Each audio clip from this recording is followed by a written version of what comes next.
ಇವತ್ತು ಈ ವಿಡಿಯೋದಲ್ಲಿ ನಾವು ಡಾಕ್ಟರ್ ಬಿ ಆರ್ ಅಂಬೇಡ್ಕರ್ ಅವರ ಮೇಜರ್ ವರ್ಕ್ಗಳ ಬಗ್ಗೆ ತಿಳ್ಕೊಳ್ಳೋಣ. ಅಂಬೇಡ್ಕರ್ ಅವರು 14 ಡಿಗ್ರೀಸ್ ಹೋಲ್ಡರ್ ಆಗಿದ್ರು. ಇವ್ರ ಟೈಮಲ್ಲಿ ಈ ಲೆವೆಲ್ ಆಫ್ ಅಕಾಡೆಮಿಕ್ ಅಚೀವ್ಮೆಂಟ್ ಮಾಡಿದವರು ತುಂಬಾ ಕಡಿಮೆ ಇದ್ರು.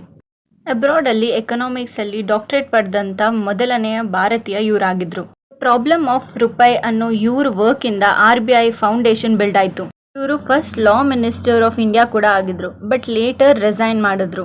ಅಂಡ್ ಇವರು ಸ್ಟೇಟ್ಗಳನ್ನ ಲಿಂಗ್ವಿಸ್ಟಿಕ್ ಬೇಸಿಸ್ ಮೇಲೆ ಡಿವೈಡ್ ಮಾಡಬೇಕು ಅಂತ ಸಜೆಷನ್ ಕೊಟ್ಟಿದ್ರು. ಇವ್ರ ಹತ್ರ one of the largest private library ಕೂಡ ಇತ್ತು. ಆ ಲೈಬ್ರರಿ 50,000 ಬುಕ್ಸ್ನ ಕಂಟೈನ್ ಮಾಡ್ತಿತ್ತು ಅಂತ ಕೂಡ ಹೇಳಲಾಗುತ್ತೆ. 14 ಅಕ್ಟೋಬರ್ 1956 ಅಲ್ಲಿ ಬುದ್ಧಿಸಮ್ಗೆ ಕನ್ವರ್ಟ್ ಆದ್ರು with 5 lakh followers. One of the biggest mass conversion in history ಅಂತ ಕೂಡ ಹೇಳಲಾಗುತ್ತೆ. ಓದಬೇಕು ಅನ್ನೋ ಛಲ ಡಾಕ್ಟರ್ ಬಿ ಆರ್ ಅಂಬೇಡ್ಕರ್ ಅವರಿಗೆ ಚಿಕ್ಕ ವಯಸ್ಸಿನಿಂದ ಇತ್ತು.